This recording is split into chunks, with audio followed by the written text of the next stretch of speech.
你記住屋企出4件喜字，家中肯定出能人噶啦。邊4件啊？你聽住第一個喜，屋企有喜雀飛落就好噶啦。喜鵲？烏鴉飛就唔好過，喜雀飛就好過。有句老話，擲紙現4喜，家中出能人。咁第一個喜象就係喜鵲，亦都可以讀喜鵲、喜鵲。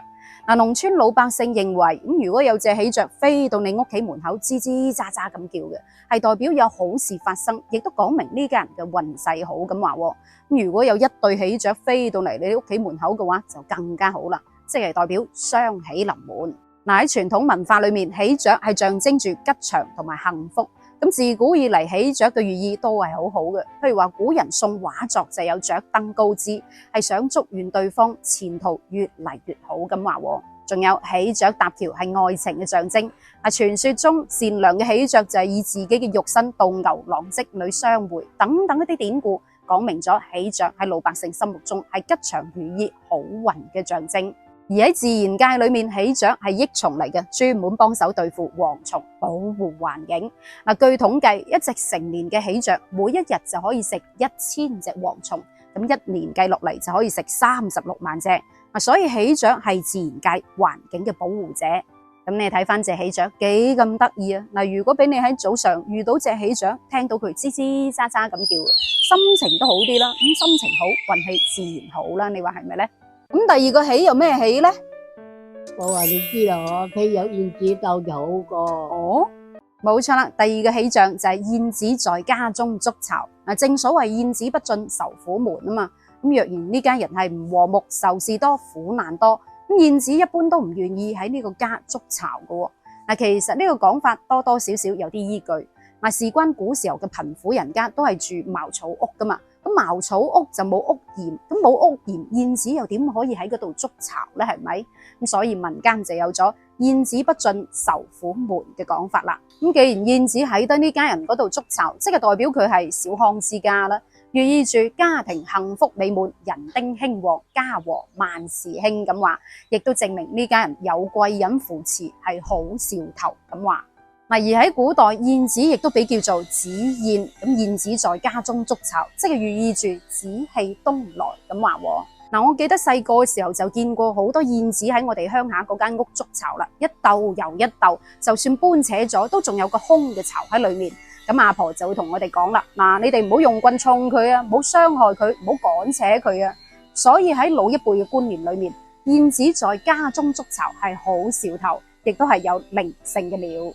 而喺自然界裏面，燕子就係益蟲嚟嘅，專門食一啲蚊啊、烏蠅啊，又或者一啲害蟲、昆蟲啊咁。佢係農民嘅好朋友。1個月燕子就可以食10萬隻害蟲。所以若然見到燕子去到你屋企嘅話，千祈唔好傷害佢哋啊。咁第3個喜又係乜嘢呢？魚內糕。咁第3個喜係乜嘢喜呢？魚內雞公，魚內狗富，魚內貓衣看大富。即係自來狗、自來貓都係好咯。魚內雞着空。我仲聽過有個版本話自來狗富，自來貓窮。咁阿婆嘅版本就話自來貓看大鋪，係咪？其實呢啲講法一直都好有爭議，到依家嚟講我都唔知道邊個版本先至係真噶啦。咁你聽過邊個版本呢？你又覺得自來狗好定係自來貓好呢？之所以會有自來狗富、自來貓窮呢個講法，咁事關喺農村貧苦人家嘅老百姓係好多老鼠嘅。咁貓之所以會送上門，係因為呢家人好多老鼠，所以先至會嚟嘅啫嘛。但係富人家屋企就唔係啦，糧食係準備得好充足噶嘛。狗嘅嗅覺係好靈敏嘅，係因為聞到呢家人好多糧食嘅香味，所以先至會嚟。再加上狗係點叫嘅？汪汪汪咁，諧音就好似旺嘅發音啦。所以農村嘅老百姓好中意將嗰啲狗叫做旺財或者來財嘅，好好寓意，好好意頭，係咪？但係貓就唔係啦。老百姓就會覺得貓嘅發音類似於美或者咩咩，就唔係咁好聽啦。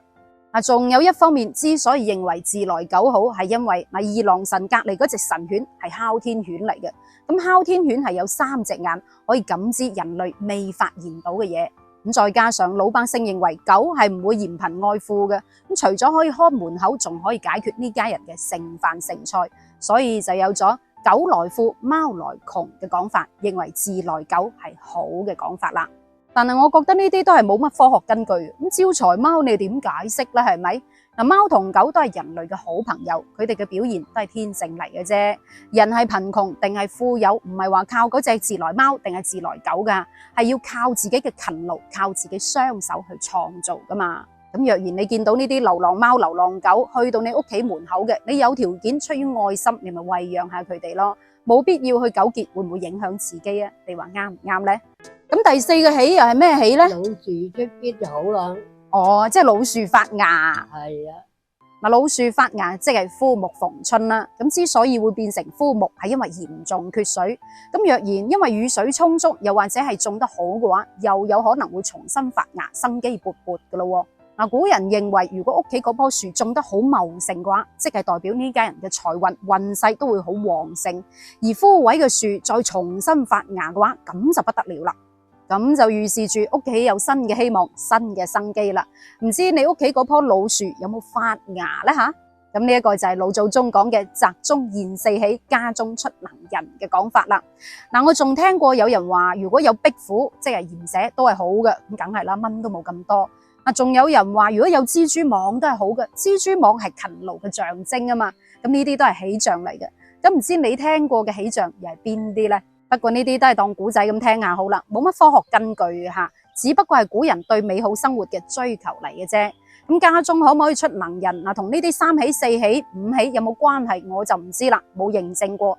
但係我淨係知道家庭幸唔幸福嗱，同一個家庭可唔可以團結友愛，可唔可以和睦共處就好有關係啦。你話啱唔啱呢？咁正話講嘅4種喜象，你家中有冇出現過邊種喜象呢？留言分享下，我哋下一期再見，拜拜。